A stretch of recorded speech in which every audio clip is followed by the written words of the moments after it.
What did it feel like? It sucked, to be honest with you. Do a job for 17 years. Hell, I instruct mount environment fighting. I'm supposed to be the best one at the job. Very few gunnies get to lead teams anymore. And I've been a gunny for 2 years at the point. To lead a 4-man team and to be with 4 naval special warfare operators, they all look to me to be the guy that would say, okay, don't make that turn, let the hair grow on your back. Hey, I think something might be across the street. Hey, I should pick up that guy in a window.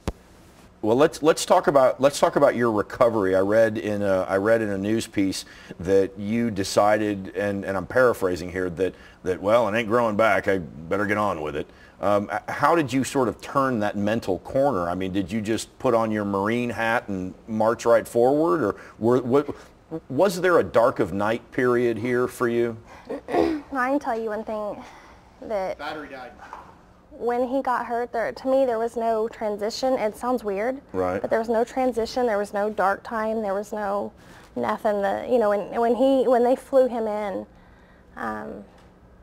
to Bethesda to be treated there, his mother and I were there waiting for him. Right. And the minute they took him off the little ambulance thing they were using, he was all smiles and just, happy to be alive. That's one thing that's always been amazing about him, is he's never ever, that I've ever seen, have any dark yes, there you or are. anything.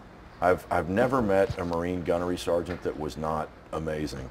The first time I ever met a Marine gunnery sergeant, I confused him with an Army sergeant major.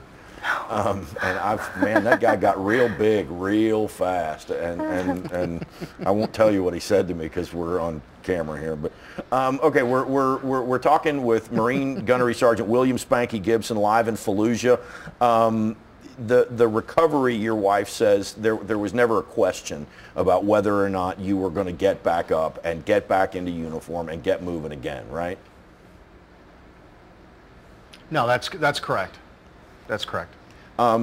Tell me about some of the, I understand that you trained for a triathalon and swam the escape from Alcatraz? That's correct. As I was saying earlier, it's funny what an injury like this will do to your mental ability and your physical ability, because you have a lot of people that look at you and they think, oh, he's disabled, or oh, he's enabled, or he can't do this, or she can't do that. And I just wanted to prove that there wasn't anything that could stop any of us amputees, and I wanted to prove that to everybody around us. That's another one of those factors where you constantly have to prove yourself. And I think more so, for me, I've got to prove myself to everyone around me to say I'm no different than I was before. Do you have, I know there in Fallujah there is a Marine Corps martial arts training program, and I know that the Marines there in Fallujah are real hard charging Marines. Do you have trouble keeping up with some of those guys?